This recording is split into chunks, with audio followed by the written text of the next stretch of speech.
হিজাব নিয়েই কমেন্ট করতো মানুষ আমাকে উল্টাপাল্টা, আমি ওই সব কমেন্ট পড়ে কেঁদেছি। টিকটকের মনিটাইজেশন নাই, এছাড়া টিকটকে কি নাই? টিকটক দিয়ে আসলে রথি আহমেদের কেমন টাকা ইনকাম হয়? কে বলেছে টিকটক থেকে আর্নিং হয় না? আমরা টিকটক থেকে হিউজ পরিমাণে আর্ন করছি। টিকটকের মনিটাইজেশন অন হয়ে যাবে, আপনারা সবাই রেডি থাকেন, টিকটকে আসেন, কন্টেন্টস আপলোড করেন। স্বাগত জানাচ্ছি টিভির অন স্পট আড্ডায়। আপনাদের সঙ্গে আছি আমি মেহরা রহমান সিমরান, আর আমার সঙ্গে রয়েছেন রথি আহমেদ। কথা হবে তার সঙ্গে। কেমন আছেন? আলহামদুলিল্লাহ, আমি অনেক ভালো আছি। তুমি কেমন আছো? ভালো আছি। আপনাকে সব সময় টিকটকে দেখতে পাই, আজকে একদম সামনে দেখতে পাচ্ছি। তো এই যে টিকটক থেকে এখনকার জার্নি, টোটাল জার্নিটা জানতে চাচ্ছি। আসলে আমার কিন্তু জার্নিটা টিকটক থেকে স্টার্ট হয়নি। আমি বেসিক্যালি কন্টেন্টস, অ্যাকচুয়ালি তখন তো এটাকে কন্টেন্ট বলে না, লাইক 2013-এ তখন হচ্ছে আমি ভিডিওস মেক করতাম, হিজাব টিউটোরিয়ালস করতাম, ফেসবুক আর ইনস্টাগ্রামে আপলোড দিতাম, আর হচ্ছে ইউটিউবে দিতাম। কিন্তু আমার জার্নিটা মানে ব্লাস্ট আকারে হয় হচ্ছে টিকটকে। ওইটা ছিল হচ্ছে 2018-এ। সো টিকটকে আমি একটু এক্সপোজারটা বেশি পেয়েছি আমি মনে করি। সো এই কারণে সবাই টিকটকে আমাকে বেশি পছন্দ করে, বাট আমি সব প্ল্যাটফর্মেই আছি। আমার যতটুকু মনে আছে যে 18-19-এর দিকে আপনাকে টিকটকের ভিডিওসগুলো যখন ভাইরাল হতো, তখন খুব বেশি হিজাবটা সবাই কাউন্ট করতো যে একটা ডিফারেন্ট স্টাইল আসে, কারণ তখনও খুব বেশি এরকমভাবে কেউ ভিডিওস মেক করতো না, অ্যান্ড আপনি একটা স্টাইল ক্রিয়েট করেছিলেন। তো ওই এক্সপিরিয়েন্সটা কেমন ছিল? আমাকে মানুষ বেশি পছন্দ করে হচ্ছে আমার হিজাব স্টাইলটার জন্যই। তা আমাকে বেশি আপুরা পছন্দ করে, কারণ আমি ডিফারেন্ট হিজাব স্টাইল টিউটোরিয়ালস আপলোড করি, ওই কারণে। তো ফার্স্টে আমি একটু শাই ছিলাম, ভিডিও আপলোড করতে আমার অনেক লজ্জা লাগতো মানে শুরুর দিকে। বাট এরপর যখন আমি টিকটকে ভিডিওস আপলোড করা স্টার্ট করি, তখন আমার কাছে আসলে ভালোই লাগে, কারণ মানুষ তখন আমাকে খুব বেশি পছন্দ করছিল। কারণ আমি যেই হিজাব স্টাইলটাই করতাম, আমাকে বলতো যে এটা টিউটোরিয়ালটা করো। সো এটা আমার কাছে অনেক ভালো লাগতো, আমি অনেক এনজয় করতাম। এখন আপনার বিজনেস আছে, বিজনেস সম্পর্কে একটু জানতে চাচ্ছি। কী কী বিজনেস করছেন, কী নিয়ে ব্যস্ততা কাটছে? আচ্ছা, আমার হচ্ছে দুইটা বিজনেস আছে। একটা হচ্ছে ক্লদিং, আরেকটা হচ্ছে রেস্টুরেন্ট। এটা মানে আমার অডিয়েন্সরা জানে। সো এগুলো নিয়েই আমার ব্যস্ততা। আর আমার ক্লদিং সাইটটা হচ্ছে অনেক মানে আগের থেকে স্টার্ট করা, মানে আমি অনেক ছোটোবেলা থেকে স্টার্ট করেছি। রেস্টুরেন্টটা আমার 2 বছর হলো ওপেন করা, আলহামদুলিল্লাহ ভালো যাচ্ছে। আচ্ছা, যেমন আমরা জানি টিকটক থেকে কিন্তু ইনকাম হয় না, আর যেহেতু আপনি রেস্টুরেন্ট বিজনেস করছেন, টিকটকটা কি আপনাকে কোনোভাবে অনেক বেশি হেল্প করেছে কিনা প্রমোশনের জন্য?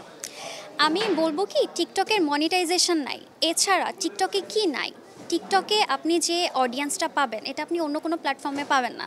এটা আমার মানে বলতে হবে, এটা না বলে উপায় নাই, কারণ হচ্ছে যারা টিকটক প্ল্যাটফর্মটা ইউজ করছে তারা কিন্তু জানে টিকটকে যে অডিয়েন্সটা আমরা পাচ্ছি মানে হিউজ ভিউজ পাই, যেটা হচ্ছে ফেসবুক, ইনস্টাগ্রাম বা অন্যান্য প্ল্যাটফর্মে মানে পাওয়াটা একটু টাফ। সো আমার বিজনেস প্রমোট করতে টিকটক আমাকে অনেক হেল্প করেছে। শুধু টিকটক না, অন্যান্য প্ল্যাটফর্মসগুলোও আমাকে অনেক বেশি হেল্প করেছে। আমি মনে করি সোশ্যাল প্ল্যাটফর্মগুলো অনেক বেশি helpful for online business. Online business তো আসলে সোশ্যাল মিডিয়া ছাড়া হবেও না। আর আমার কাছে মনে হয় সোশ্যাল মিডিয়া অনেক হেল্প করছে মেয়েদেরকে, নতুনদেরকে বিজনেস করতে, বিকজ এখানে প্রমোশনটা অনেক ইজি, নিজের প্রমোশন নিজে করা যায়। আমিও এইভাবে স্টার্ট করেছিলাম। টিকটকের যেমন পজিটিভ সাইড আছে, নেগেটিভ সাইডও আছে, সেটা হচ্ছে অনেকে অনেক ধরনের কমেন্টস করে। আপনার এমন কোন কোন কমেন্টস মনে আছে যেটা পড়ে খুব খারাপ লেগেছিল? সত্যি বলতে কি, নেগেটিভ কমেন্টস আগেও আসতো, এখনও আসে। আমি মনে করি সবসময়ই আসবে, বাট আমি যখন ছোট ছিলাম আমি খুব কষ্ট পেতাম। আমার এখনও মনে আছে, হিজাব নিয়েই কমেন্ট করতো মানুষ আমাকে উল্টাপাল্টা, আমি ওই সব কমেন্ট পড়ে কেঁদেছি।